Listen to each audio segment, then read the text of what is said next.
For myself, coming into recovery as a gay man was terrifying. It was absolutely terrifying because one of the staples of my disease is what other people think of me. One of my big concerns is that what you think matters more than what I think. Being gay was never comfortable for me. Where I grew up in a small town in Vermont, and it was very obvious that to be gay, to be different in that way, was not acceptable. So what I did was I left as quickly as I could, and I moved out to Colorado. This was supposed to be my solution, but yet here I am still living in fear and unable to connect to other people, which was really, really my problem, was my inability to connect with others.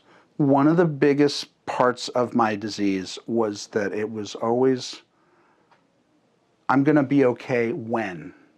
When I get that partner, when I get that job, when I get X amount of dollars in the bank, when I get these things. I always used my sexuality as an excuse for my using, but I never took responsibility for anything. Anything that's outside of myself is the reason for how I feel internally. And I became like a master at that. The way I used to be was that as long as I can normalize who I am by surrounding myself with more dysfunction, then I don't have to look at my dysfunction. Because if dysfunction is the norm, then it's not out of the ordinary, and I fit right in. And that's all I ever wanted, was just to fit right in. And that is something that I found in recovery. I've never had relationships like I have now.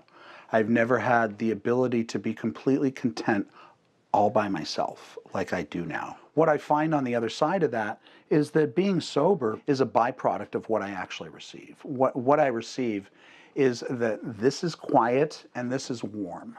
And those are two things that were never available to me, because this has always been really loud and this has always been pretty cold. That's a beautiful gift.